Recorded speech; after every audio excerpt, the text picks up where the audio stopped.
te whakarongo mai koe ki te reo irirangi o Aotearoa. This is Checkpoint on RNZ National. I'm Lisa Owen. Yeah, haere aki nei, another day, another smash and grab. So is it time to go full fortress and barricade shop fronts with roller doors, grills and more guards? The Checkpoint Checkout Challenge. We shop for the same list of groceries here and across the ditch. So who's got the cheapest eats? Predictions: petrol could hit $4 a litre with just over a month to go on the government's cost of living tax cut. Meanwhile, drive-off fuel thefts from petrol stations have rocketed by 24% in the past year. Local body elections are looming, but most of us can barely make it off the couch to vote. So how do we get more people excited about sewers, cycleways and spreadsheets? Making it sound real sexy, aren't we? You can watch us live on Facebook, YouTube and Freeview Channel 50. RNZ News at 5. Ahi Marie, I'm Evie Ashton. The government will invest more than $300 million into trades, training and apprenticeships in the upcoming budget. $230 million will keep funding apprentice subsidies through until the end of next year. The Education Minister, Chris Hipkins, says as well as getting people into work and training, apprenticeships help fill vital labour shortages. There's no question that skill shortages have been something that New Zealand suffered from a long time, and building and construction has been right up there in terms of areas of skill shortage. That's been one of the biggest areas of increase in apprenticeship numbers. Nearly $11 million will also go into mana and mahi and about $66 million into the Māori Trades and Training Fund over 3 years. A shop owner in East Auckland says more late-night police patrols could deter ram raiders but won't solve the root causes of crime. A four-wheel drive was driven through the entrance to a clothing store on Queen's Road at 2 o'clock this morning. 3 people took armfuls of items and drove away. The store's owner, Vinod Ranchod, lost at least $3,000 worth of goods. He says a government plan to spend $500 million to boost the number of frontline police officers is a start. What I think would be more helpful if they have the whole system of having a couple of policemen patrolling each suburb like this, at night, like 7 p.m. to 7 a.m. or something, Vinod Ranchod says the buck doesn't stop with the police as they can only do so much. The Panmure Business Association says it's the third ram raid at the town centre in 6 months. Its chairperson, Alane Soakai, says shop owners are feeling nervous. Theft and burglary, I think, is something that most businesses and business associations are familiar with, but this kind of escalation to ram raids, I think, is quite alarming. And I think just seeing so many of them in such a short period of time is definitely concerning. Eleni Soakai says more wraparound services are needed for young people. A pricing expert believes it's possible petrol could reach $4 a litre this year. Sanctions on Russia are continuing to put pressure on oil supplies. The principal policy advisor at AA Insurance, Terry Collins, says the war in Ukraine, supply problems and the coronavirus pandemic have created a perfect storm for rising costs. But he says overall fuel use is likely to remain the same. Fuel is very inelastic, so if the price of fuel goes up 10%, it only makes about a 1.5% difference on consumption.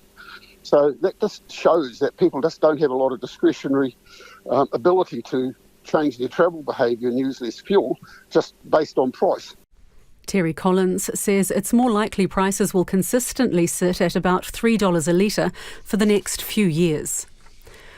The latest figures show half-price public transport in Auckland has been a great success. The nationwide scheme was introduced by the government to address rising living costs. Auckland Transport says bus use is up 50%, train trips have risen 66% and ferry voyages are up almost 80%. Fares will remain half-price until June the 30th.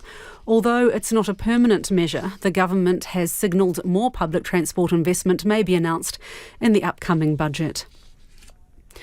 A possum has been found on pest-free Aotea Great Barrier Island.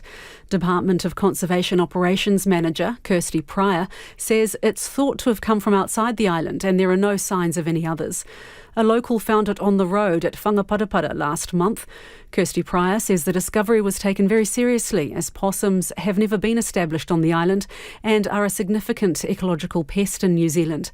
The last possum found on the island was in 2016. To sport, and the Wellington Phoenix aren't motivated by the chance to deny Melbourne City the A-League minor premiership in their final game of the regular season. The Phoenix have sealed the sixth and last playoff berth, but can't finish any higher. City, though, could slip past Melbourne Victory and claim the minor premiership with a win tonight. Phoenix coach Ufuk Talay says tonight's game is all about preparing for next weekend's elimination final against Western United. My focus is on trying to get the best out of our players and try to get some minutes and legs leading into the final series, which is more important for us, and also rest up players that need the rest from the amount of games that we played. The Warriors halfback Cody Nikorima has been granted an immediate release from his contract and will join the South Sydney Rabbitohs. Nikorima joined the Warriors 3 years ago from the Brisbane Broncos, but hasn't made the impact hoped for, being surpassed by Chanel Harris-Tafita as first choice. And Spanish teenager Carlos Alcaraz has completed a magical week with victory over defending champion Alexander Zverev in the final of the Madrid Tennis Open. The 19-year-old, who had beaten Rafael Nadal and Novak Djokovic in his previous two matches, won in straight sets. It's his fourth title of the year and will see him rise to sixth on the world rankings. The last time that a player beat the top four players in a row in 3 matches was 2007. Beat Djokovic, Rafa in good matches. For me, it's amazing. That's the news. Throwing money at gang response draws criticism. You're going to have the same frustrations they feel right now when they arrest offenders on a Friday night and they back out reoffending on a Saturday. The government defends its decision. We will have a lift of an extra 1,800 people in the service. It's the biggest police service ever. And experts put gang crime into context. These types of things usually created by copycats, so in some ways the attention that we bring to them assists the concern, right? Covering the full story on Morning Report, weekdays from 6 on RNZ National. You're with Lisa Owen on Checkpoint next. First, the short forecast from Met Service to midnight Tuesday. From Northland to Taranaki, including Coromandel Peninsula, Bay of Plenty, Taumaru Nui and Taupo. Isolated showers turning to rain for a time this afternoon and evening, possibly heavy with isolated thunderstorms, clearing tomorrow evening. From Whanganui to Wellington, also for Taihape and Wairarapa, showers with isolated thunderstorms possible for a time, clearing north of Wellington tomorrow. Gisborne and Hawke's Bay, scattered rain from the evening, turning to showers tomorrow with heavy showers and thunderstorms possible. Nelson and Marlborough, scattered showers developing this afternoon, clearing to fine tomorrow morning. Bulla, Westland and Fiordland, a few showers with thunderstorms possible, clearing to fine tonight. Canterbury, showers possibly heavy with isolated thunderstorms, gradually clearing tomorrow. For Otago and Southland, scattered showers, some are possibly heavy, easing tonight and clearing tomorrow morning. And for Rekohu, the Chatham Islands, cloudy, rain tonight and a few showers tomorrow. It's 7 minutes past 5. We'll have news headlines for you at 5:30. Nā mihi iwi, tēnā koutou katoa, no mai haere mai ki Checkpoint I tēnei rā, ko Lisa Owen tēnei. Another car has ploughed through another shop front and a multi-agency meeting is taking place tonight as ministers and other groups work out what to do about ram raids. Community leaders and shop owners in the latest Auckland town centre hit in a smash and grab say more police on the streets won't solve the social problems causing the spike. Amy Williams filed this report. A familiar sight, but a problem that's not going away. This time it's the Auckland suburb of Panmure. An SUV drives onto the footpath and into the front of a clothing shop. Unable to breach the front door, the car reverses, knocking over a street sign, and ploughs head first into the shop front. Broken glass and bent metal joinery is all that's left of the entrance to Big Bros. Shop owner Vinod Ranchod says there's been a spate of break-ins, including a ram raid at local shops. Oh, you feel very insecure, you know. Like I heard, I think the dairy across the road, they got robbed daytime. And then DTR was done across the road, see. And then the mobile shop, they had a car through theirs. CCTV footage captures 3 men running in and out of the shop, one by one, emerging with armloads of clothes which they put in the back of the car. One then comes out with the shop's till under his arm.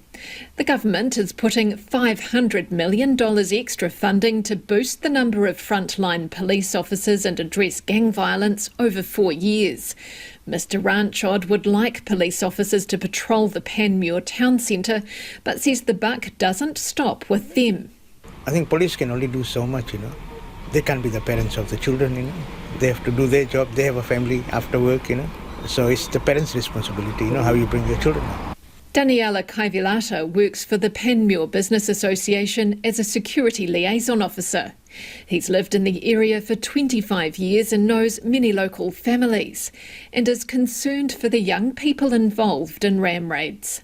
It's pretty sad seeing most of those footage and then you can see the age, 13, 14, 3 to 4 years, to be then up 18. You don't know where they're going to be going to. Mr Kaivilata's role straddles social work. He was a youth worker in a former role. At-risk kids sometimes turn up at his house for a meal and hang out with his own teenage sons. I slowly work with them around in my house and then slowly turn them around. For that group, they've been hanging around before, and then they are good boys. But it needs someone on the side to support them. He's seen the impact a role model can have. Panmure Town Centre has new outdoor seating and lighting, freshly painted murals on shops' metal roller doors and a newly opened art gallery. Business Association chairperson Elaine Sorkai says it's part of a plan to revitalise the town centre and make it feel safer, especially at night. Theft and burglary, I think, is something that most businesses and business associations are familiar with, but this kind of escalation to ram raids, I think, is quite alarming. And I think just seeing so many of them in such a short period of time is definitely concerning. The government has acknowledged that ram raids are spiking, although the rate of crime committed by young people has fallen by more than half over the past decade. The government's acknowledgement that there is an issue plays a big role in I think making the businesses and the business associations feel safer and feel like we're getting the support that we need. Ms Sorkai says more police on the street will help, but it's not the long-term answer to the spike in ram raids. I think this would call for probably bigger things like, more wraparound health services, education services, mental health. So I think that there's a bigger issue here. Daniela Kaivilata agrees and says local services educating and supporting young people need better funding and support from government. He says the media's role in encouraging ram raiders is overstated. The buck stops closer to home. It's depending how you're raising your kids, how you raise up your kids, and then how you support your kids. Well, joining us now is Greg Harford, the CEO of Retail New Zealand. Kia ora, Greg. Is it time to go for full fortification here, roller doors, bars and the likes? Well, I don't think anyone is really wanting to see that happen, but it is a situation that we're increasingly moving to. Retailers are looking at how to make sure that their premises are more secure than they have been in the past. That includes things like the installation of bollards. It does include roller doors. It includes, reinforcing across windows and so forth. It's pretty grim for the retailers concerned. There's a lot of concern that someone's going to get seriously hurt. Yeah, what message do you think that sends when we look like we've locked things down with bars and doors and what have you? I think that's a pretty terrible message. We all want to be living in a country, clearly, where we can move around, where, it feels safe, looks safe, and we don't want to be living in a world where we're all hiding behind bars and concrete blocks.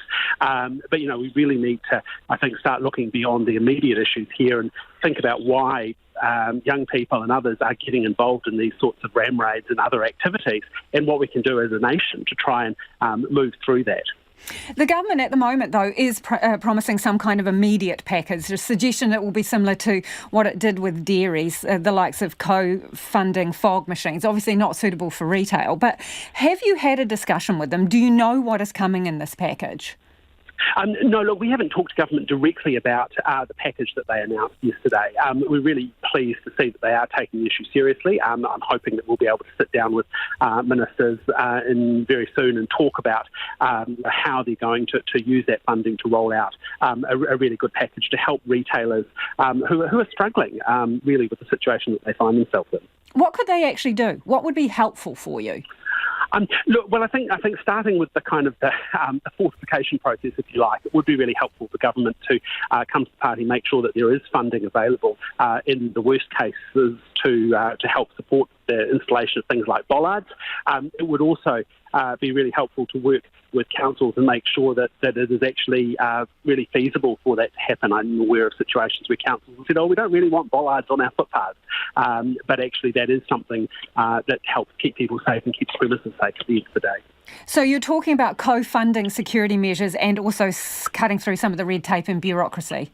Yeah, I think so. But beyond that, as I say, we really need to see what government can do to help encourage, frankly, respect for the law and respect for property rights, because ultimately there's a series of social issues here that's causing people to get involved in ram raids and people want to show off to their friends on social media and all that. But it's really not cool, and we need to get messages out to that effect, I think, right through the community. And that's an education issue, it's a justice issue, it's a welfare issue. But there was no mention in that in the package, just extra police, extra funding in terms of gangs, and also a discussion about a security package. So yeah, so I think the announcement yesterday was a good first step, but we do need to see more, and we really need to see them start trying to develop a plan to deal with the bigger social issues that are really ultimately behind this. Do you think you should be at the table with government to discuss this? Oh, absolutely. We're very keen to sit down with government and talk these issues. But have they invited you, Greg? They spoken to you at all? No, we've had ongoing dialogue with the police around a number of things, but we haven't had a specific conversation with anyone about this package at this point. And I'll be writing to Minister Williams very shortly to say that we really want to sit down with her. Really appreciate your time, Greg. Thanks for joining us. That is Greg Harford, who's the CEO of Retail New Zealand. Homai o whakaaro, love your feedback. Nō reira anei na kaupapa mō te hōtaka nei. It's not a simple one, but if you've got any ideas, we'd like to hear them. You can text us on Pātui Mai, text me on 2101, tweet us at Checkpoint RNZ, or you can send us an email, checkpoint@rnz.co.nz. Drive-off thefts from petrol stations are up 24% on the same time last year. That's according to just released data from retail crime intelligence company Aurora. It says the jump in this kind of brazen crime is following the trend seen in other larger countries. Well, joining me now is Aurora's Regional Director, Kay Harding. Kia ora, Kay. Kia ora, Lisa. Thanks for having me. Who's getting hit the hardest here? What do the numbers tell you? Yeah, so look, what we've seen, as you said, is a 24% increase last year to this year. It is Auckland that's being hardest hit. So on average, a service station in Auckland will have about 14 drive-offs a month. Nationally, that's 12 drive-offs a month. So it's a little bit higher in Auckland, but other regions such as Hamilton, Christchurch and Wellington are also being hit as well. So it's pretty rough out there. So in raw numbers, how many is that, total-wise? Oh, I would have to pull that up. But it's, look, I think what we're seeing is big increases across the board. We're seeing in Rotorua, for example, it's about 17 per month. But, yeah, probably over about 500 a month in those main centres. Yeah, and I see in your media material it says nearly 9,000 drive-offs in the three main centres, Auckland, Wellington and Christchurch, between January and April 2022. What kind of value is that? Yeah, look, I mean, you think about the average price of a tank of petrol at the moment. We're also seeing the biggest acceleration in 96, which is interesting because, those premium fuels that we were seeing the biggest acceleration, diesel isn't actually going up in terms of theft. And that's kind of interesting too, given that, diesel prices have increased so much over the last year as well. What can you tell us about the culprits? Look, there is a lot of new faces, so 37% of the people committing these crimes are new. We're also seeing a big rise in stolen vehicles being involved in these incidents. But I think what's interesting is, there was a big spike in March, and that was around the time that petrol prices were really increasing. It did settle back down a little bit in April, but the baseline has stayed higher than it was, before we came out of lockdown last year or went into lockdown last year. So, yeah, it's definitely been increasing across the board. And do you have any information about whether there are any confrontations involved in this or any escalation? Yeah, look, something we have seen generally is a rise in aggressive behaviour or threatening behaviour. We don't see it as heavily in fuel stations. We do tend to see that more in retail crime. So, look, there is an increase generally, but it's not as much linked to these fuel station thefts. And you mentioned retail crime, so can you compare this? I mean, in terms of petrol thefts and drive-offs, is that increasing at a faster rate than, say, retail crimes like, shoplifting and ram raids and the like? Yeah, and it's interesting, right, because ram raids are having, a lot of focus at the moment. But over the same period, we saw retail crime go up 12%. So that's about half of what we're seeing with this fuel theft crime. So do you think it's a financial crime, hardship crime?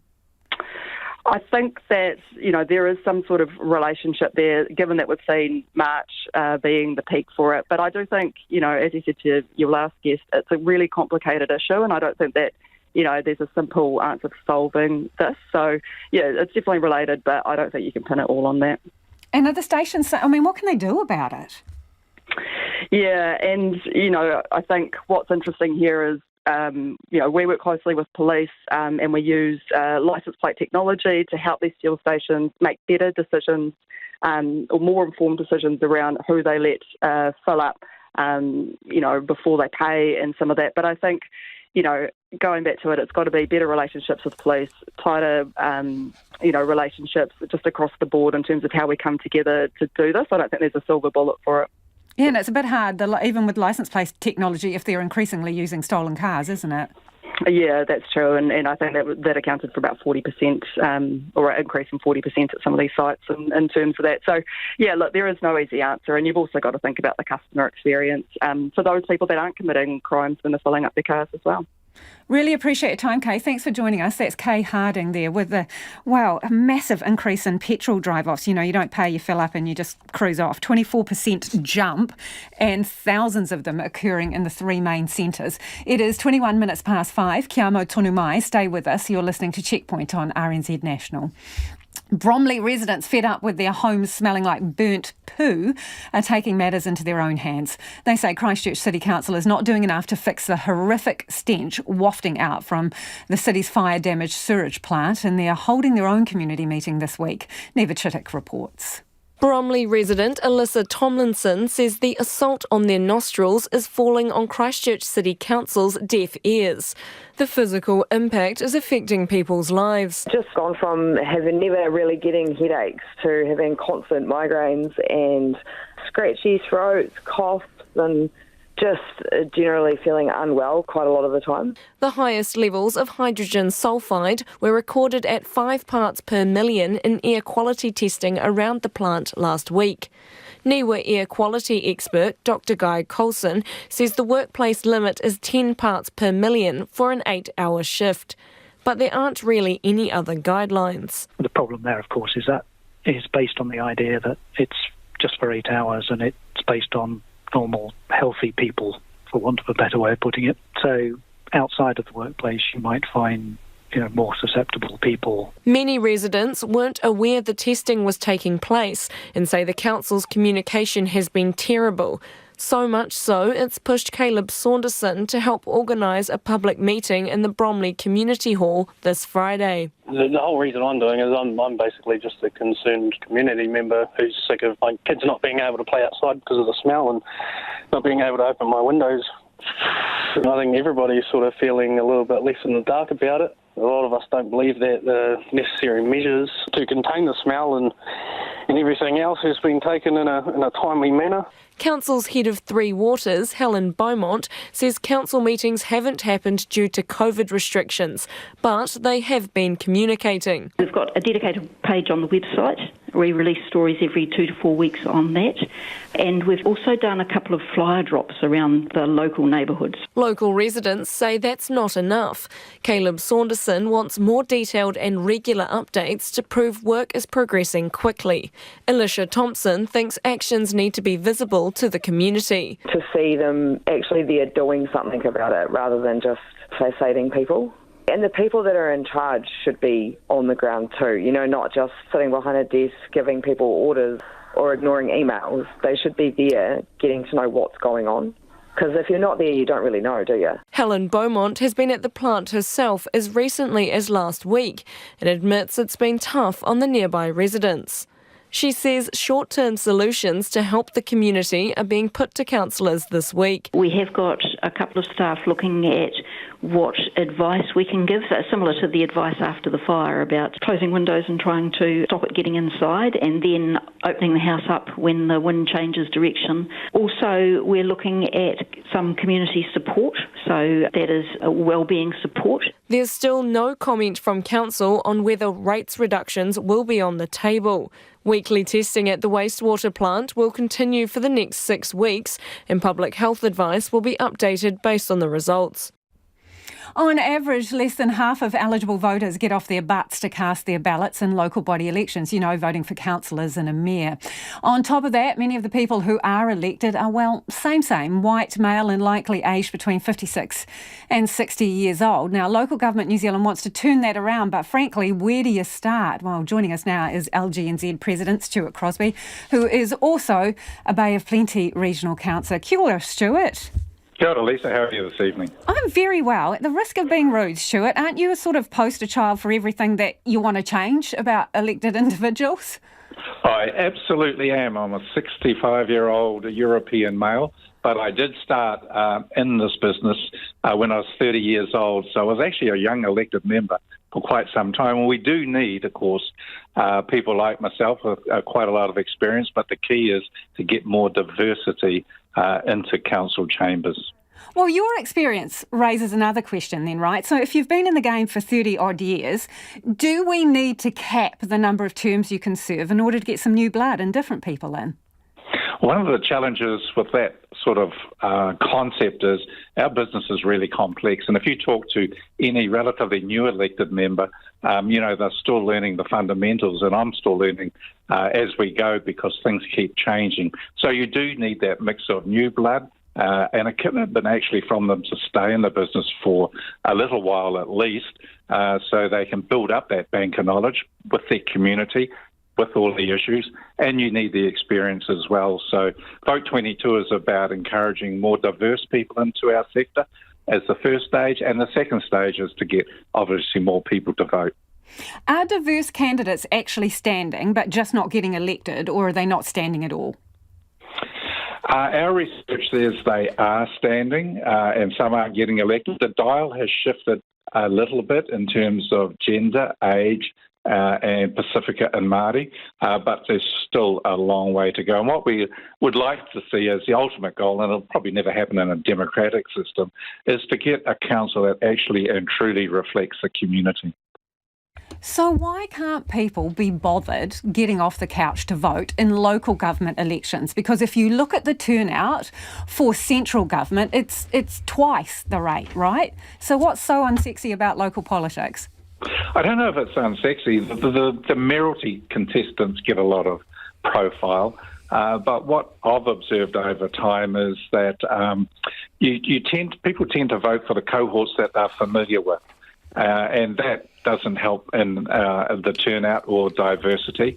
And also our elections are quite complicated, in my view, unnecessarily. We often have two different voting systems, one first past the post or STV, often in the same election paper. If it's one for a regional council or a local authority, the health boards are gone now, so that might make it a bit more simpler. There's probably up to 50 names on a paper and people just actually give up. So we've got to make the whole process a lot simpler. And of course, we're not allowed to have electoral votes electronically at the moment because of security issues. So a range Is that of a issues, mistake, Lisa. Stuart? Because I was looking back at historically when Wellington went from, you had to turn up in person. When it went to postal voting, the number of voter turnout jumped 8%. So if you went digital, you get a whole bunch more people on board, wouldn't you?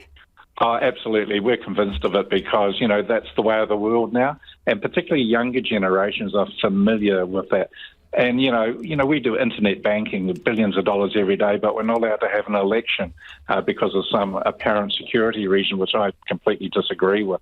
So, yes, that, in our view, would go a long way to encouraging more people to vote. And you can have a lot more information electronically as well in terms of the profiles of the candidates, which is pretty minimal at the moment. So in terms of the turnout numbers, why do you think it is that so many more people vote in the central government elections? That I don't actually know. I'm only assuming it could be the system that you go to a ballot box and vote. You can have special votes, of course, but it's an occasion. It's probably a lot higher profile through the television and multimedia, etc. So, we need to get into that space as well because the impact on councils on people's day-to-day lives currently and for future generations is significant, to say the least. Okay, let's go through a few quick things so people can decide whether it's a job they want to apply for, in essence. Is it considered full-time work if you're a councillor? It's variable. For the larger metros, yes. For the smaller rural and provincials, it's part-time, but it's very disruptive. It's really hard to hold down a full-time job. Exactly. And Yeah, so younger most people who work in the gig economy who have maybe more than one job, it might not be tailored to suit them. Is there anything you can do about that? Well, I think that there can be. One, we need to declutter what we have to do. It's far too complex, and we spend far too much time on unnecessary issues. When I started, we started at 4 o'clock and went through to 7 p.m. or 8. So I could have I was self-employed. I could have my contracting business. We need to, shorten the time frames.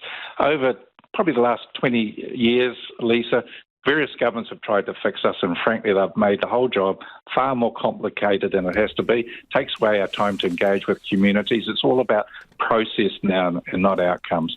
One other quick question, Stuart, before you go. Do you offer any form of childcare for councillors who may have children to look after and want to do civic duties as well? Yes, that's now a provision under the Remuneration Authority. So most councils have taken that up. Really appreciate your time. Thanks for joining us. That's Stuart Crosby, who's the Local Government New Zealand President.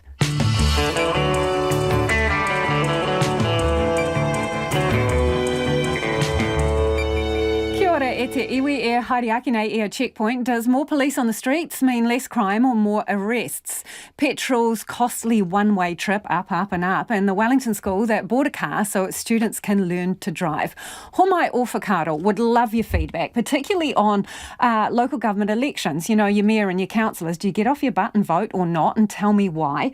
And how can we make the job more attractive to people? Text us on 2101, tweet us at Checkpoint RNZ, or you can email checkpoint@rnz.co.nz. Time for the headlines now. Anea Iwi, mina pita kōrero.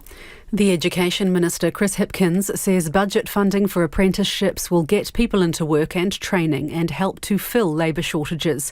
More than $300 million will be spent on trades training and $230 million will go towards funding apprentice subsidies through until the end of next year. Around $66 million will also go into the Māori Trades and Training Fund over 3 years. An East Auckland shop owner says boosting the number of frontline police officers is a start, but the root causes of crime need to be addressed. In the latest ram raid, a four-wheel drive vehicle smashed through the entrance of a clothing store on Queen's Road early this morning, and armfuls of items were stolen. The store's owner, Vinod Ranchod, says more late-night patrols could deter ram raiders, but he says the buck doesn't stop with them. Another 2 travellers arriving in New Zealand have the BA5 variant of Omicron, taking the total to 3. They all came from South Africa, where the variant has caused a spike in cases. The New Zealand share market has taken another beating today, falling to its lowest level in nearly 2 years. The benchmark NZX 50 index has closed down 228 points, just under 2%, and the biggest single session fall since late February. It follows global jitters over the impact of inflation, rising interest rates and the disruption caused by China's COVID lockdowns. The biggest declines were Air New Zealand, A2 Milk, Auckland Airport and Mainfreight. And there's no relief in sight for motorists at the pump, with predictions the price of petrol could sit at around $3 a litre for the next few years. The AA says it's even possible it could reach $4 a litre this year. Those are the headlines. Our next news and weather is at 6. Ngā mihi iwi, no mai hoki mai. This is Checkpoint, ko Lisa Owen tēnei. It is time for the business news, ko taku hoi and nainei, ko Nona Peltier, who joins me in the studio. Okay, bank result, Westpac. Half-year profit is down.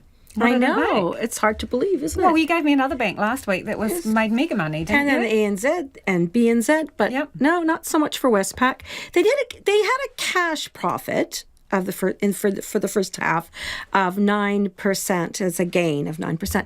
But in this case, their first half net profit, it fell from where it was the year earlier to 497 million from 523 million. That's a 5% drop. Why? Well, part of the reason is their margins were squeezed, and you might think, well, in times of rising interest rates, one expects the banks to do a little bit better on interest rate margins. So that's the difference between what they borrow the money at and what they loan the money at. But turns out that in the last 6 months, ended March, a lot of people locked in mortgages at those lower fixed rate interest rates that were lower than where they are now. So that meant that over time, the bank's interest rate margins were squeezed by 8 basis points. They're like professional hedges in terms of getting their mortgage at a cheaper rate. And also in the year earlier, they had they had written back provisions for bad debts of some more than almost $100 million. So that made a difference too. So there was a couple of things. But one of the things the bank talked about was their need to be a little bit more supportive of business. They're a little worried about how the economy is putting pressure on businesses. And one of the things they've done in response, I asked them, well, what are you doing about that? Well, what they're doing is that they're opening up their branches for an additional 300 hours a week so that people can go into the branch and actually talk to bankers face to face. How old school, Nona. I know. Most are going in the reverse. True. So they think that this is one way that they can be much more at least seem to be supportive in any case, by fronting up to their customers and talking to them about the problems that they're having and seeing how they can help fix it. So that's one of the things that they're doing in terms of where we are economically, because, there has been a downturn in the outlook for business and consumers in terms of their confidence in the economy. That does tend to flow through with, we've got higher interest rates, we've got higher inflation. There's definitely a tone out there that's not very positive. And let's talk about the dairy giant Fonterra. It's cut its milk price forecast for the first time this financial year. So what are the numbers? And does this mean cheaper cheese? I hope so. I don't know, though. I'll tell you what, the last time we spoke about dairy was that there had been 4 consecutive drops in the value of the dairy trade, which is the global dairy trade that happens every couple of weeks. And so Fonterra is saying, we've had a look at the numbers and we're going to drop our payout from the midpoint range of $9.60 to $9.30. Now, that's going to be disappointing for farmers. But, Fonterra says, you have to keep in mind, that's still going to be a record payout to farmers. It will add something like $14 billion to the New Zealand economy once the check is in the mail. So, did I say check? Yeah. Once the money is transferred digitally. So, that's still that 30 cent different. I suppose it depends on how much you were counting on, really, doesn't it? But I don't know how much of a difference that's going to make to the price of cheese, to be honest. Okay. Tell me about the markets then, Nona. Okay, so some people may have heard in the news just before that the local top 50 index, it fell nearly 2%. That was a drop of 228 points to 11,382. And that is, it's not been that low really since July 2020. And it's one of the biggest falls we've had since February. Part of that is going to be the jitters that people genuinely feel around the world about rising inflation and the pressure that's putting on central banks to raise interest rates. Interest rates are not the friend of businesses. It just isn't. So when you start to look at the equity markets, they always react negatively, really, to rising interest rates. That's basically what we're seeing. That's in addition to all the other concerns that people have about, well, the COVID causing additional closures in China, the war in Ukraine, and other issues that are arising. One of the, there's just a multitude of things that are causing people to feel upset about where they are in the market. Or unsettled, yeah. And so the dollar, it's got any numbers for us there, Nona? Yeah, so the dollar has reacted. We dropped, from another cent today to 63.4 US cents. So that's a pretty low number. We haven't seen that for a long time. We're steady, though, against the Australian from where we've been more recently at 90.5 cents and 51.6 British pence. A little down on last time you were Hardly, here. just a little bit. Thank you, Nona. Nona Peltier there with Business. More and more families are looking for alternatives to getting behind the wheel as petrol prices continue to creep back up. The AA is predicting it could even reach $4 a litre. Last week, the European Union announced further sanctions on Russia, putting increased pressure on oil supply. The government's 25-cent fuel tax cut, which was introduced to address living costs, is also due to expire in just over a month. Tessa Guest reports. In Christchurch, drivers at the pump are starting to look for other options as prices inch back up. One woman says her family won't be able to afford to drive for much longer. We're looking at sort of alternatives, possibly him getting a motorbike so that it's actually more cost effective for him to use that. But with winter coming and the Christchurch weather is so unpredictable, again, that's sort of health-wise, I don't think it's a good idea that we do that for him. She's frustrated that people are being told to get out and support the local economy when they can't even afford basic living costs. We keep getting told, support New Zealand and all the rest, New Zealand made and all the rest of it, and the tourist attractions. But for people, even being able to travel to those places, it's just getting out of control. You basically can't support the local economy because it's costing you too much just to live. A mother of two says she's never been able to drive to different regions because of the cost and has never had a full tank of petrol. I won't go more than like $50. I've never actually spent more than $50. I never pressed the fill button, ever. She only drives to take her children out and get groceries, but says when petrol prices first spiked, even that was beyond the budget. I put $30 in. Usually it'll take the petrol up to half a tank, but I only took my car to quarter, so I just stayed home basically. A man who relies on his car for most daily activities is considering opting for a bike. Work in supermarket, friends, hills to go running and stuff like that. I've been considering buying a bike lately, so if it goes up to $4, then that's a definite yes from me.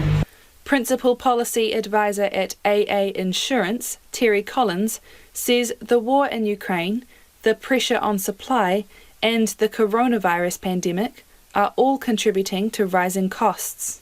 So this is a perfect storm we're in, where the sanctions, demand is increasing and supply is static. Will it get to $4 a litre? I can't guarantee that. It may do sometime in the future. When that is, it's very hard to predict. He says it's more likely prices will consistently sit at about $3 a litre for the next few years. Fuel is very inelastic. So if the price of fuel goes up 10%, it only makes about a 1.5% difference on consumption. So that just shows that people just don't have a lot of discretionary ability to change their travel behaviour and use less fuel just based on price. The government has indicated the fuel tax cut will come to an end gradually to avoid a spike in prices. Countdown's price freeze began with 500 essential items to stay at the same price over winter. But many consumers are disappointed at the lack of fresh produce, dairy and meat on the list. They say with prices at an all-time high, the freeze doesn't go far enough. So how much will shoppers really save, or is it cheaper to shop elsewhere? And how do prices compare to Australia? We'll go to Sydney shortly, but first we sent Louise Tanuth to find out how Auckland shoppers are faring.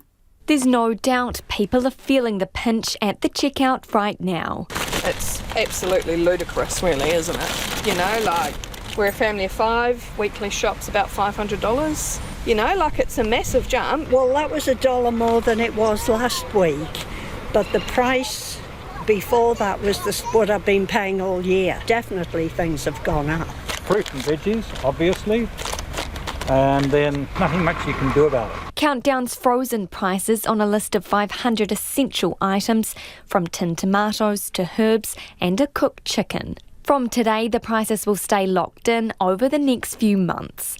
So Checkpoint went shopping to see how things really compared. First up, Countdown Green Lane. We had 36 items in total on our list. First up, $3 for 1.5 kilograms of carrots and $4 for a pumpkin. In the chiller, a pound of butter was $5.80, a kilogram of Colby cheese was $13.50, and 2 litres of standard milk was $4. A cooked chook was $13. Pantry staples like Countdown branded diced tomatoes 90 cents, a jar of Marmite $4.30, $7 for a 50-pack of Twinings Earl Grey, noodles $4.50 for a 5-pack, a kilogram of rice was $2, Wattie's baked beans $2.50 a can. In the baking aisle, plain flour was $2 a kilo, $2.90 for a kilo of sugar, and $5.50 for a 12-pack of barn eggs. Over in the toiletry aisle, Colgate toothpaste was $5, a litre of Palmolive body wash was $7. Newborn nappies were pricey at $24.50 for a 44-pack, 4 kgs of Persil washing powder was $22, and Finish Quantum dishwashing tablets were $25 a pop for a pack of 48. While some of those items are on Countdown's essential item list, consumers we spoke to today believe there were plenty of essentials like yoghurt, fresh meat and more fruit and veggies missing. I mean, to be honest, fruit, veggie, meat, milk and dairy are probably top of your list, right? Like, that's what people survive on. It's what you need for your diet. I'm still having to go and buy meat other places when it's on special, or, you know, it's not like you do it all in one shop anymore because it's, through the roof. In the produce section, prices are high. A whopping $7 for a cabbage, $9.50 a kg for courgettes, and $5.50 for a cauliflower. A single capsicum would set us back $4, and a kilo of apples for $7. A mixed 1 kilo bag of frozen peas and corn was $5.50. All up, a grand total of $238. So how does Pack and Save compare for the same shop? Carrots were $1 more expensive, but the pumpkin was the same price. Courgettes were $3.50 less a kg at $5.99, and capsicums more than $1 cheaper at $2.89 each. Cabbage and cauliflower were also more than $1 cheaper at $4.49 each. Fresh chicken breasts were almost the same at $12.90 a kilo, but mince was almost $3 a kilo cheaper at $11.99. That block of cheese was $2 cheaper, the tea bags were half the price, and our eggs were $2 cheaper for a dozen. The big savings were for our newborn nappies, which were $9 cheaper. Use this pad to complete transaction. Do you wish to print a receipt? Our total grocery shop at Pack and Save for 36 items was $217, $21 cheaper than Countdown. And in a statement, Countdown says it would love to freeze the price of more fruit, veg, meat and dairy, but they are more susceptible to seasonal conditions and global export prices. It says there are 640 items, and when it can, it will look to add more items to the winter freeze. But how do we compare to our mates across the ditch? Countdown is a subsidiary of Woolworths, and last week Australian shoppers were also promised price cuts on more than 300 seasonal staples. We sent our Australia correspondent Penny Sheffield to a Woolworths supermarket in Sydney today to do the same shop as Louise. Now remember, Louise's Countdown shop was $238. So how did Penny go?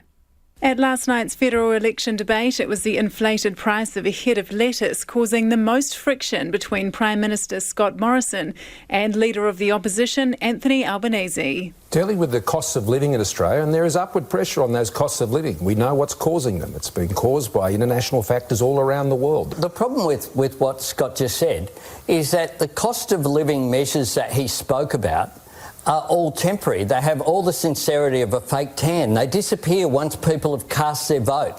Cost of living is the most hotly contested issue in this month's federal election campaign, given Australians rate their grocery bill as the second most stressful expense. Woolworths CEO Brad Banducci says they're doing all they can to reduce the pressure on shoppers. It is hard to be precise, but our collective view right now is we are not seeing signs of clear trading down, but we are aware as we speak and listen to our customers that they are getting more anxious about getting value for money out of their shopping and so on. From this month, shoppers here start paying not the same but less for over 300 winter staples at the major supermarkets. A Sunday night pork leg roast is now $2 cheaper a kilo, and cold and flu medication down as much as $4 a packet. Based on a comparison we did today, it was $40 or 15% cheaper to buy your weekly groceries in Australia than New Zealand. But according to Consumer Network One Big Switch CEO Joel Gibson, that's only because Australia is tracking behind New Zealand on inflation. The Prime Minister here, who's campaigning at the moment, has pointed out the difference between our inflation rate of 5.1% and New Zealand's of 7% and said we should all be grateful that we're living on this side of the ditch. But I think the reality is that we're, as you say, a couple of hours behind and probably a couple of months behind in terms of inflation. Because I certainly feel that 5.1% is underestimating the rate of inflation in Australia. Both major supermarkets, Woolies and Coles, have introduced price freezes on hundreds of additional own brand products. And Coles is marketing a new Big Pack value range designed to help shoppers save up to 60% by shopping in bulk. But despite efforts to curb the impact, prices at Australia's major supermarkets have risen by up to 94% in the past year. And like New Zealand, the discounted goods lack fresh or healthy options. That, groceries overall rose 4.3% in the past year, but vegetables were up 12.7% and beef and veal were up 12.1%. So, yeah, fresh food, fresh meat and vegetables and fruit, unfortunately, are some of the major drivers. On the same day of the price drop, a whole watermelon at both Coles and Woolworths cost around $30 a melon, 4 times higher than the same time 2 years ago. Woolworths and Coles blame the additional costs of the New South Wales and Queensland floods and the adverse vegetable growing conditions. No, unfortunately, I think they're going to keep rising, and I think we certainly haven't seen the worst of it yet. All the inputs that have caused problems are still rising, so there's no real respite on fuel costs on the horizon at the moment, and all the shortages of fertiliser or aluminium or all the different sort of things that are factoring into rising grocery prices. Those things are all still ongoing. While they've cut or stemmed prices for now, they've released a grim warning for shoppers heading into winter. Australians are much closer to the start of the inflationary effects than the end. And Penny got the same grocery items as Louise. Her bill in New Zealand dollars for 36 items was just under $202, almost $40 cheaper than our countdown shop. A Wellington school that bought a car specifically for student driving lessons reckons it's a game changer. Taita College wanted to make it easier for students to get their licences, get work and stay on the right side of the law. Last week, the government announced $85 million over 4 years to improve access to driving licence testing and training. And joining us now to explain how the Taita College scheme works is Principal Karen Morgan. Kia ora, Karen. Kia ora, Lisa. How are you? I'm really well. This sounds like a bloody sensible idea. So when did you realise you needed a car? Oh, look, I think it's been quite a while, actually, and what we were seeing is our students leaving school and these really capable, talented students, but not being able to get into a job because they had to have their licence. And so we just thought, hey, we have to do something here. We have to do something different because it's about their success, and that's what we're all about. So we thought, right, let's get a car. So we did, and it's just absolutely making a huge difference. So how did you pay for it, and what do you do with insurance and all the rest of it? Okay, so we got some funding from Mana Trust, which was really amazing, and then basically just put it in from our budget. We get an ops budget, and it's about priorities. So what do we want to do with that money in order to improve, success once again for our students? And then we just fully insure it. So, just doing everything to make sure it's a 5-star car, ready to go on the road and as safe as possible for our students to learn in.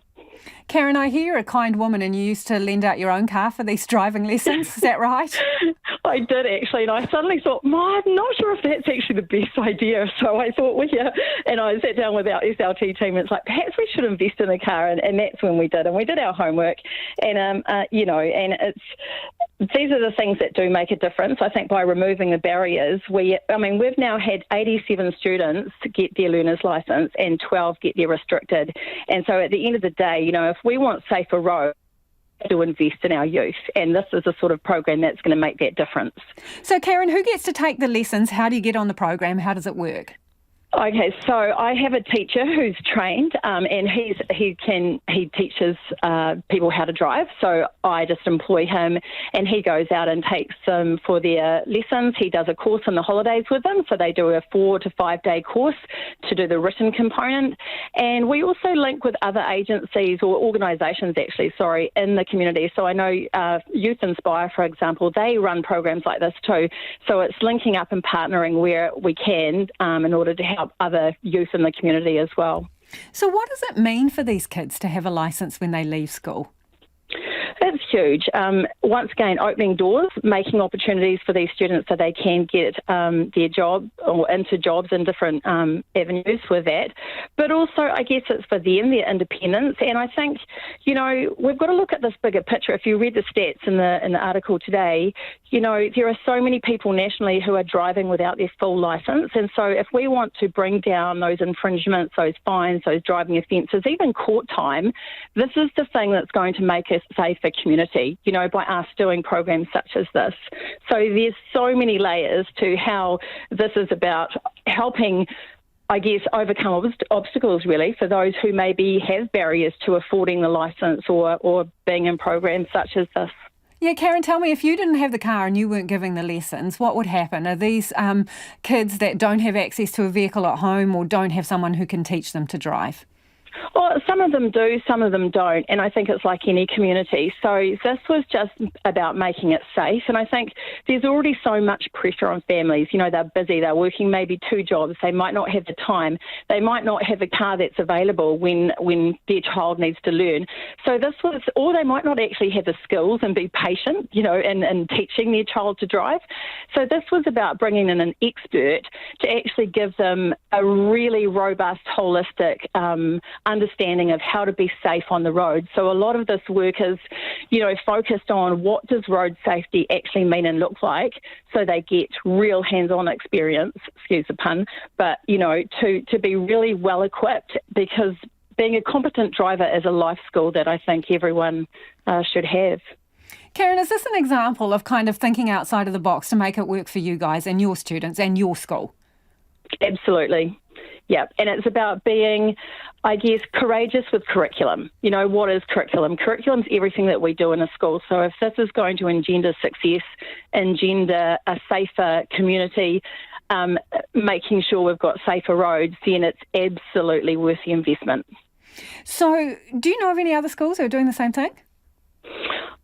No, I'm not sure. Yeah, not that I'm aware of, but yeah, okay. I wouldn't be surprised at all if there are lots of programs going on in other schools. Absolutely. So this isn't new to run programs such as this. But whether they've got their own car, I'm not sure. Yeah, exactly. So the government has made a significant investment, announced it in recent days, to help more people get their licences.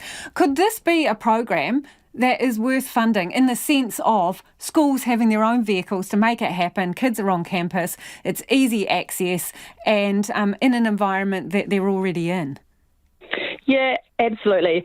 And I think that, with government, it's great, this funding that's coming from the government, but the money's got to be well used and it can't get caught up with red tape. So I would even, advise give it to the regional communities because they have so many groups who are already doing really good programs, just like the police are running programs. So, break down the silos, give it to the regions and let them link with the schools and the youth, the 16 to 18-year-olds, for instance, and then put these programs, in place for everyone to be able to access, not just those in school. Lovely to talk to you, Karen. Thank you for joining us. That is Karen Morgan, who is the principal of Taita College. And they've got a scheme there where they've got their own car. The school's got their own car to help teach students to drive. Spanish teenager Carlos Alcaraz has burst his way onto the world tennis stage by beating some of the biggest names in the game. The 19-year-old has edged past Rafael Nadal, Novak Djokovic and Alexander Zverev at the Madrid Open and has gone on to win the title. It means the teenager will go into the French Open later this month, ranked 6th in the world. Sports editor Stephen Hewson reports. Carlos Alcaraz is the champion in Madrid. Alcaraz made light work of Zverev, beating him 6-3, 6-1. And he says the Madrid win's all the more special because it's a tournament he'd come and watch when he was just 7 years old. I saw that the last time that a player beat the top 4 players in a row in 3 matches was 2007. And of course, it makes me out of confidence right now. I mean, beat Djokovic, Rafa in good matches. For me, it's amazing. Zverev believes Alcaraz is currently the best player in the world. It's going to be his court for the next 15 years probably. So it has been Rafa's court for the past 15 years and it's going to be his court for the next 15 years. And he says Alcaraz has the tennis world at his feet. He's going to be incredible. I mean, with 19 years old now, he looks like a grown man. So to be honest, there is no limit for him. The Spanish teenager, though, has played down Zverev's praise, saying that Novak Djokovic is still world number 1. And even though he beat Djokovic and Rafa Nadal at this tournament, he doesn't consider himself the best player in the world. Alcaraz says he'll skip the next event on the calendar, the Rome Masters, as he recovers from an ankle injury, so that he's ready for the second Grand Slam of the year, the French Open, which starts in Paris in just under 2 weeks.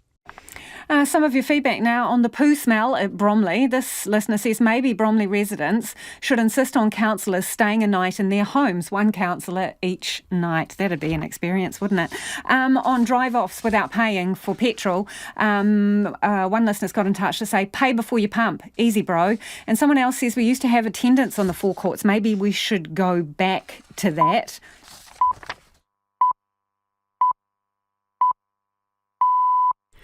RNZ News at 6. Good evening, kia ora tātou. I'm Evie Ashton. Retailers want the government to co-fund security measures and cut through red tape to deal with the spike in ram raids. A 4-wheel drive was driven through the entrance of a retail store on Queen's Road in East Auckland at 2 o'clock this morning in the latest smash and grab. The government is putting $500 million extra funding to boost the number of frontline police officers and address gang violence. The Chief Executive of Retail New Zealand, Greg Harford, has told Checkpoint he wants to sit down with ministers to talk about how the money should be spent. Starting with the kind of fortification process, if you like, it would be really helpful for government to come to the party, make sure that there is funding available in the worst cases to help support the installation of things like bollards. Greg Harford says he'd like to see what the government can do to encourage respect for the law and property rights. A government-subsidised apprenticeship scheme will be funded to run longer, but the rate for the first year will be halved. $230 million in the upcoming budget will allow the scheme to run until the end of next year, supporting about 38,000 apprentices. Currently, it's $1,000 per month for each first-year apprentice, then $500 a month in the second year. Education Minister Chris Hipkins says the first-year rate will drop to $500 from early August. There wouldn't have been a subsidy at all if we decided not to extend it. We've got a very strong labour market at the moment. We've seen very strong growth in apprenticeship numbers. I think we're confident that we'll continue to sustain a very strong level of apprenticeship numbers and also growth as well. Employers are eligible if their apprentices are part of a program approved and funded by the Tertiary Education Commission. The New Zealand share market has taken another beating today, falling to its lowest level in nearly 2 years. The benchmark NZX 50 index has closed down 228 points, just under 2%, and the biggest single-session fall since late February. The drop follows continued weakness on the world's biggest markets amid worries over inflation, rising interest rates, and the disruption caused by China's COVID lockdowns. The biggest declines of between 3 and 4% were for Air New Zealand, A2 Milk, Auckland Airport and Main Freight. The local market is at its lowest point since August 2020. An investment manager at Fisher Funds, Sam Dickey, says investors should sit tight and seek proper advice before making financial decisions. The Climate Change Minister is criticising the National Party for continuing to push for tax cuts despite the future challenges of climate change. James Shaw has announced that the government will release its comprehensive plan for slashing emissions in a week. It comes as new data shows there is half as much time as previously thought to mitigate or retreat from sea level rise in some parts of the country. James Shaw believes the opposition is making promises it can't deliver on. I think it's an absurd proposition. You know, what Grant refers to as the Bermuda Triangle, the idea that you can increase infrastructure spending, cut taxes and reduce debt all at the same time is just not actually physically possible. But the National Party leader, Christopher Luxon, says a good government would find a way to do both. Residents of a Christchurch suburb who are fed up with the stench from a fire-damaged sewerage plant are taking matters into their own hands. The odour from the Bromley site is giving residents pounding headaches, scratchy eyes and sore throats. Caleb Saunderson is helping to organise a public meeting at the Bromley Community Hall on Friday because he says the council isn't doing enough. He says the meeting will be a place where people can vent, support each other and come up with possible solutions. The council has been invited. Conservationists are cautiously optimistic that a possum found on Aotea Great Barrier Island is a one-off. Lydia Lewis reports. It is not known how the animal got to the island, and there are no signs of any others in the area. Department of Conservation Operations Manager Kirsty Pryor says it was found dead with gunshot wounds on the road at Whangaparapara last month. She says the discovery is being taken seriously, as possums have never established on the island and are a significant ecological pest in New Zealand. The last possum found on the island was in 2016. And a former Samoan Sevens rugby player has died after jumping from a bridge in the south of France. 31-year-old Kelly Meafua reportedly leapt into the River Tarn, celebrating with his Montauban teammates after a win in the French second division. One of his teammates, French prop Christopher Vautour, was taken to hospital with hypothermia after jumping in the water to help him. Meafua's body was found early Saturday morning. He played sevens for Samoa and arrived in France to play rugby in 2015. That's the news. Kia ora, I'm Sharon Brett Kelly. Today on The Detail, Sri Lanka's 22 million people are facing the worst economic crisis since independence in 1948, with food, fuel and medical shortages and daily power cuts. They're eating a meal a day to ration out the supplies that they have, and they've just taken to the streets. But there is very little change. The Detail on Apple, Spotify, RNZ or wherever you get your podcasts.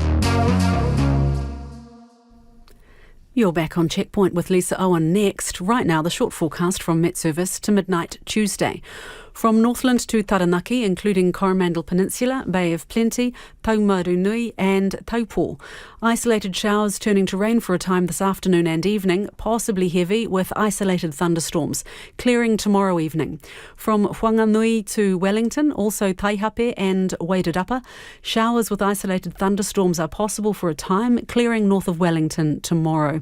Scattered rain for Gisborne and Hawke's Bay from the evening, turning to showers tomorrow with heavy showers and thunderstorms possible. Looking at Te Waipounamu, Nelson and Marlborough, scattered showers developing this afternoon, clearing to fine tomorrow morning. Bulla, Westland and Fiordland, a few showers with thunderstorms are possible, clearing to fine tonight. Showers for Canterbury, possibly heavy with isolated thunderstorms, gradually clearing tomorrow. Scattered showers for Otago and Southland. Some are possibly heavy, easing tonight and clearing tomorrow morning. And for Rekohu, the Chatham Islands, cloudy, rain tonight and a few showers tomorrow. It's coming up to 7 minutes past 6. I'll have news headlines for you at 6:30. Kia ora rā e ho, no mai hoki mai. This is Checkpoint, ko Lisa Owen tēnei. A Checkpoint checkout challenge has revealed that a comparative grocery shop here and across the ditch is way cheaper in Australia. We had 36 items like bread, milk, cheese, meat, eggs, toiletries and fruit and veg on our hit list, and we compared two main supermarket chains in New Zealand to one in Australia. Checkpoint found an almost $40 difference between the same trolley from an Auckland Countdown and a Woolworths in Sydney. It comes off the back of Countdown freezing prices on more than 600 items that it considers winter essentials in response to customers struggling with cost of living increases. Well, joining us now is Sophie Gray, who's behind the food blog Destitute Gourmet, and she's also operations manager at the Good Works Trust Food Bank. Tēnā koe, Sophie. Hi, how are you? I'm really well, thank you. Hey, we did these three shops today, Countdown, Pack and Save here and Woolworths in Sydney. And Pack and Save was $20 cheaper than Countdown, largely due to the price of fresh produce. What advice would you give to people about shopping? Should they buy at markets? What is the best thing that they can do to keep the prices down when it comes to those products? Well, I think probably the number one thing that you can do is actually plan what you're going to eat before you go to the supermarket. So a menu plan is an enormously helpful tool, because if you go to the supermarket and you just shop the specials, you'll come home with a load of groceries, but you might not actually have anything there that constitutes a meal. So meal planning is really, really important. Most households operate on a fairly limited range of recipes that they make, around 11. So it's worth actually thinking about the meals that your family routinely eats and whether or not those things are sensible in the current economic climate. If a really super cheesy cauliflower cheese is one of your favourite things and you make that every Sunday night, you might want to rethink that at the moment when cheese is up as much as $20 a kilo and a cauliflower might set you back $7. You might actually find that doing something different gives you an equally satisfying and nourishing meal, but is less expensive. We just have to do things differently, and planning really is the key. Is frozen just as good if the veggies, the price of the veggies is really hurting you? Yep, 100%. I'm a huge fan of frozen veg. And over the last sort of month or so, the price of frozen veg has been much more consistent than fresh. Veg is super important. So if it's a case of frozen versus none, absolutely go for the frozen. And choose dishes where frozen works well. So you might do less of the stir fries, which use an expensive lean cut of meat and lots of fresh veg, and more of the, nice, savoury, wintry, comforting stuff with mince and frozen mixed veg and some green beans and a jacket potato on the side. That, just kind of rethinking that and looking at the seasonality of your food as well. The tacos or burritos with the shredded lettuce might not be a great option this winter until the price of cabbage comes down, in which case then you can swap it out with a slaw, which is generally a very inexpensive option during the winter. So you just have to be a bit strategic. And for a lot of Kiwis, just going to another supermarket isn't an option, because if you live in a provincial town, you don't necessarily have the choice. And my experience of markets is that they are often way more expensive. So, don't just assume. Keep track of prices, make notes, and be a bit strategic.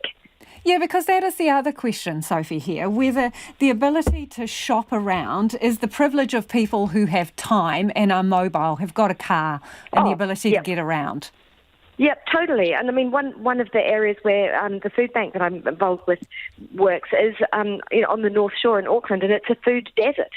So if you don't have transport, your nearest supermarket, which is also a really expensive supermarket, is 2 bus stages away. So, you don't have a lot of choice. In New Zealand, we're a small population and we're spread out quite a lot. So yes, there are areas where there are 4 countdowns within 5 kilometres of each other, but actually that's not common for a lot of Kiwis. And, people are having to drive decent distances to get to a supermarket, let alone choose the supermarket. So storage is really important. If you've got a freezer, use it really strategically. And, you know, if you've planned your meals and you know what you're going to eat, you're less likely to do that really expensive emergency dash where you think you're just going in for 2 things and you come out with 12 and it's cost you $90. So, Sophie, are you? Do you think buying in bulk is a good thing? Because obviously there is an issue there. You've got to have the money up front to buy in bulk. But do you think if you can, it's better to do that? Buy the giant peanut butter or whatever? It's always worth reading the label and working out what the cost per 100 grams is. If it means that you shop less frequently because you manage your shopping well, then that can be helpful. The reality is that there isn't one set rule for everybody. So some people find that doing, you know, online shopping and having it delivered stops them overspending, whereas other people find that they miss things. So you've got to find out what really, really works for you. But my suggestion as a number one is try and only shop once a week. Because straight away you'll learn to use the things that are in the back of your pantry. You'll use up all your leftovers instead of having them, you know, in a Tupperware container in the back of the fridge until nobody fancies them anymore. And you'll actually be much more economical with what you use. You'll be aware that you've only got a little bit of milk left and don't let the kids slosh the whole lot on the rices and then not finish it, it goes down the sink. You know, you actually monitoring how frequently we put ourselves in the situation where we could potentially be spending hundreds and hundreds and hundreds of dollars on food actually helps us spend less. So shop less often. We're almost out of time, Sophie, but I'm really curious. Can you put a figure on a family of 4, say 2 adults, 2 kids? What do you reckon you can spend to feed them in a week? What's realistic? Oh, look. It's impossible because our culture, dietary habits, weight, you know, energy output are so different. You've got to decide what you can afford to feed your family and then work backwards from there. Yeah. Yep, absolutely. Thank you, Sophie. We appreciate you coming on. That is Sophie Gray, the Destitute Gourmet founder there. The Climate Change Minister is promising a historic shift in climate policy will be central to the budget. And Minister James Shaw says the detail of the government's long-awaited comprehensive plan to slash emissions will be revealed next week. Our climate reporter Hamish Cardwell has the story. Climate Change Minister James Shaw says the effect of global inaction is already being hammered home. Repeated flooding on a massive scale in Gisborne and Tairāwhiti. Incredible storm damage over and over again in Westport and Buller. And at the same time, droughts in Southland that were so severe that the Awatere-Waituna wetlands caught fire in autumn. The government has promised that its plan will ensure New Zealand is carbon neutral by 2050. And it's ramping up the focus with a special parliamentary debate on climate change this Thursday. Touting the government's actions on emissions reduction, Minister Shaw was scathing about the National Party's plans for tax cuts, when he argues that a massive investment in climate action is needed. I think it's an absurd proposition. You know, what Grant refers to as the Bermuda Triangle, the idea that you can increase infrastructure spending, cut taxes and reduce debt all at the same time is just not actually physically possible. The National Party leader Christopher Luxon says a good government would find a way to do both. But he supports the target Cabinet has set for reducing emissions. It is a slight decrease over the next 3 years, with steeper cuts coming later in the decade. Tina Sher from Business New Zealand says the sector is looking forward to finally knowing what's in store. It's more about how do we step by step get business on the market to do smart business, because smart business is energy efficient and therefore good for climate change as well. Joshua O'Rourke from the fossil fuel industry body Energy Resources Aotearoa says the government is ignoring the impact of the cost burden to taxpayers and businesses from the steep cuts required. We still need to think about whether they actually stack up in terms of the benefits exceeding the costs, because if they don't, actually all Kiwis end up worse off. Mr O'Rourke would prefer to let the emissions trading scheme drive efficiencies and innovation, to let firms and individuals decide on the cuts needed. But James Shaw says ETS reductions will only get the country a third of the way there, with the rest needing to come from other policy measures. Meanwhile, Dr Paul Winton from the 1.5 project says by essentially adopting the reductions recommended by the Climate Change Commission, the government's target is grossly short of what's needed. The current government's plan is incrementalism. What we need is transformation. The issue was subject to court action in February, with a judgment from the High Court expected any time. And with Resource Management Act reform underway and decisions on pricing farm emissions and the government's climate adaptation plan both due this year, 2022 marks a turning point for Aotearoa on the important issue facing the planet. Let's get to some of your feedback now. We were speaking to Karen Morgan earlier, who's the principal of Taita College. The school's got a car there, right? They own it, so the kids can do driver's licence tests and lessons, and a teacher teaches them. This person says Dargaville High School has had a car for the same reason for a few years, because driving to Whangarei to sit your test is a real barrier. And Liz has got in touch to say Karen Morgan from Taita College, she is a legend. Yep, and she was letting kids use her own car for driving lessons before they got their own. On the subject of grocery prices, Jeremy from Auckland says, the people you're interviewing seriously suggesting that seasonal food should have a fixed price. Consumers should shop seasonally, then they'll find it much cheaper, says Jeremy. On getting people to vote in local body elections, because less than half of us actually get off our butts and vote.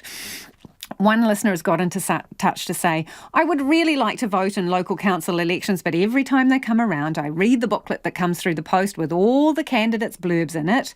They're very brief and they all seem to say the same thing. So I give up because I don't know who to vote for and I don't know who to trust.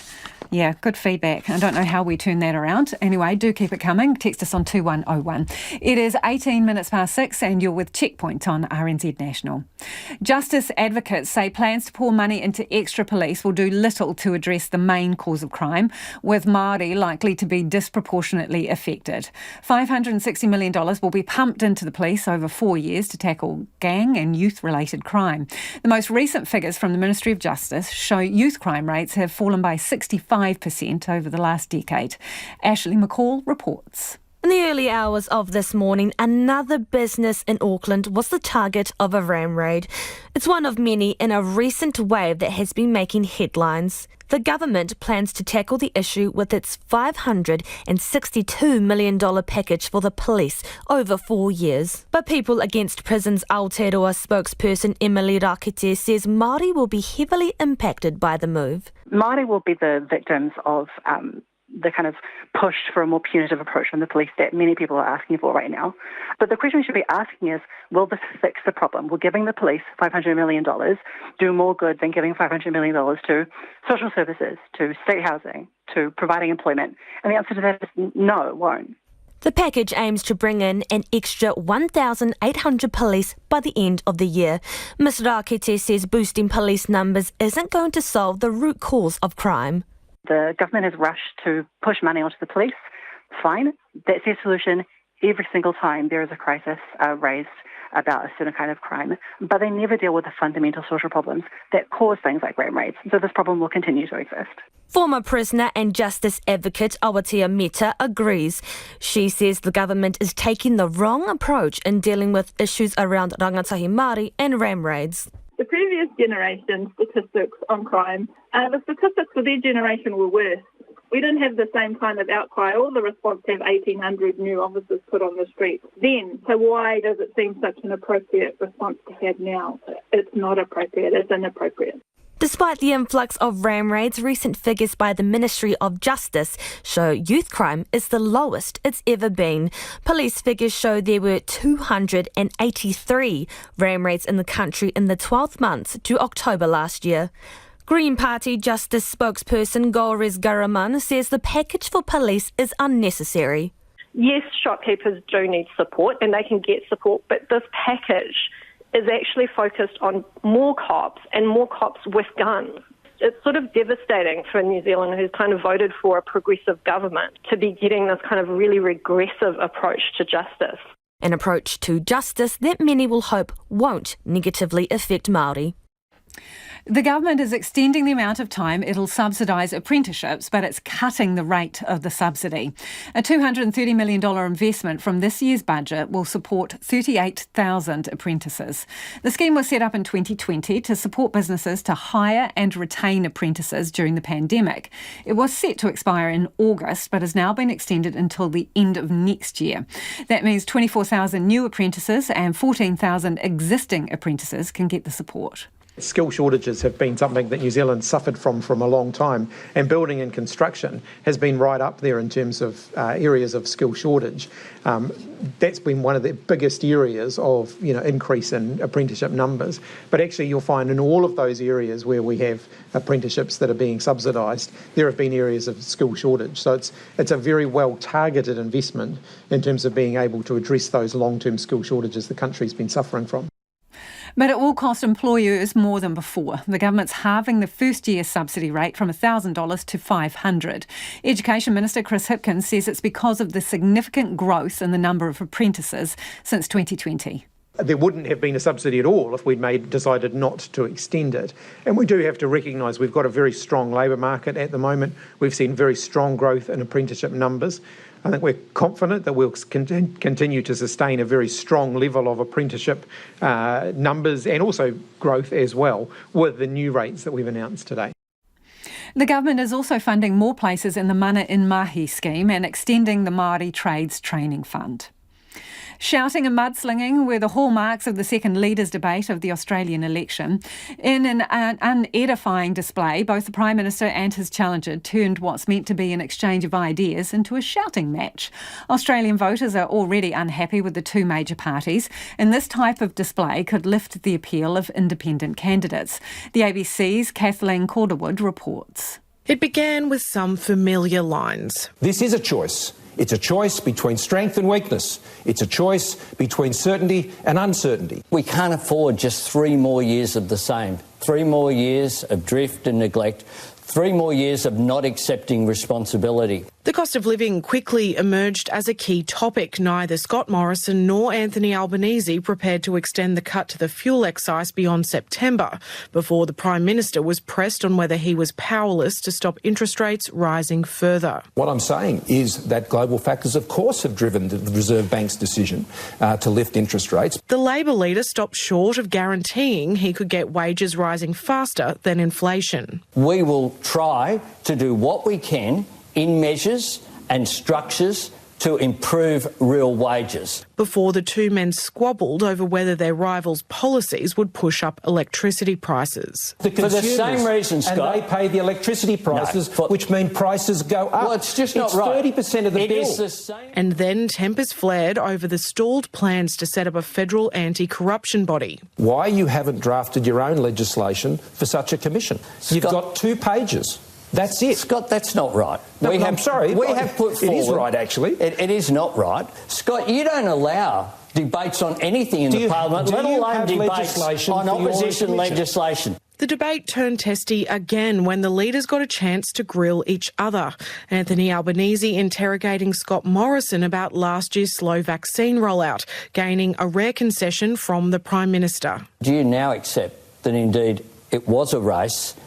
It was a race, Anthony, and we shouldn't have described it in those terms. Mr Morrison then quizzed the Labor leader on the party's centrepiece housing policy, a shared equity scheme for those on low and modest incomes, and it quickly descended into argument. Victoria, that's not right, You go back Scott. to work and you've got to sell your house. That's not right, Scott. It's not help to buy, it's forced to sell. Okay, all right. Okay, and finally, when it came to the prospect of having to negotiate with independents if neither can form government in their own right... What I'm saying very clearly is that we have said that we won't be doing deals on policies that we don't support. That's what I've said very clearly. Now, we don't support a 60% reduction in emissions by 2030. That will destroy the economy. The Labor leader also leaving little wiggle room if he finds himself in the same boat. We will not negotiate on any of the policies that we're taking in this election, but what's more, I'm seeking to form government with 76 ALP members. As for the final pitches from each leader... A small target is always a big risk. If I get the job, I'll do the job each and every day. The third and final debate is on Wednesday. There are a few shows as important to the BBC as Doctor Who. The sci-fi series is seen in more than 50 countries and has at times been its #1 selling show. It's been announced actor Ncuti Gatwa, best known for his role as Eric in Sex Education on Netflix, will become the 14th Time Lord. He's the first black male to play this role. He follows the first woman to play the Doctor. The BBC's Lizzo Mzimba caught up with the star on the BAFTA's red carpet. Sorry, sir. A new doctor on the BAFTA red carpet. Ncuti Gatwa was announced in the role shortly before today's ceremony, and he said he was keen to do justice to the part. This role is an institution, and it's so iconic, and it means a lot to so many people, including myself, and so it makes everyone feel seen as well. It's something that everyone can enjoy, so I feel very grateful to have had the baton handed over, and I'm going to try to do my best. Sex Education, the Netflix comedy drama that he's best known for, follows a group of young people exploring areas like sex and sexuality. Ncuti plays the irrepressible Eric. How was lunch on the other side? He was born in Rwanda. His family came to the UK as refugees. He then grew up in Scotland and went on to study drama before his big break came in 2019 with Sex Education. His character being seen as aspirational for many viewers who felt that his experiences on screen mirrored many of theirs. He surely must be one of the youngest Doctor Who's as well. Well, finally tonight, the sound of classical music has filled the Wellington cable car terminal today in support of Ukraine.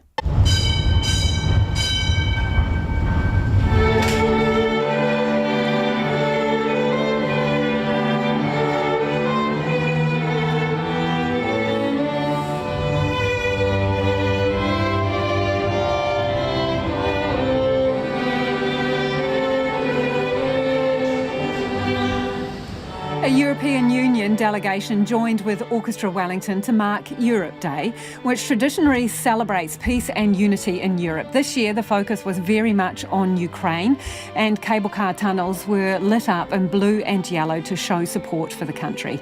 Beethoven's Ode to Joy is the EU's anthem. And let's get to some more of your feedback before we head off for the evening on councils and getting people to vote in local body elections. This listener says, I stood as a local body candidate last time. The words in the council supply booklets are limited, so candidates can only say about 100 and 200 words about themselves. I fronted up to the public meetings, so if you're interested, find one of those, or email, phone or message candidates. Those keen to be elected will go out of their way to reply if you make contact. And please don't just vote for someone because you've seen them in the media. This person says, come on, Kiwis, don't be slackers. It's your right to vote, so let's not throw that privilege away.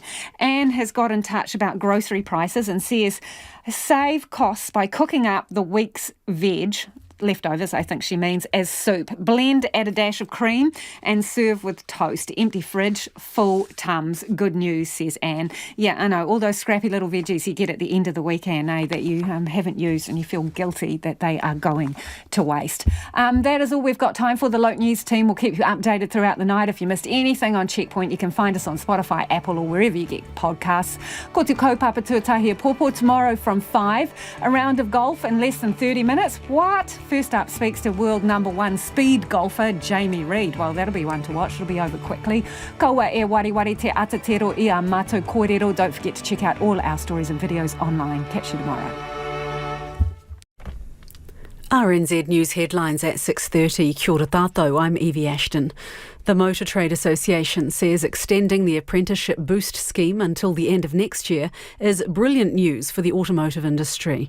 Investors are being told not to panic as the New Zealand share market falls nearly 2% today. The National Party says businesses and workers need support now, and the budget should be judged on how it treats squeezed middle New Zealanders. And drive-off thefts from petrol stations are up 24% on the same time last year, with Auckland the hardest hit. Those are the headlines. Our next news and weather is at 7. It was potentially a death trap. You're surrounded by coal dust and smoke and all the rest of it. So this is like moving on to the USS Enterprise with what we've got now.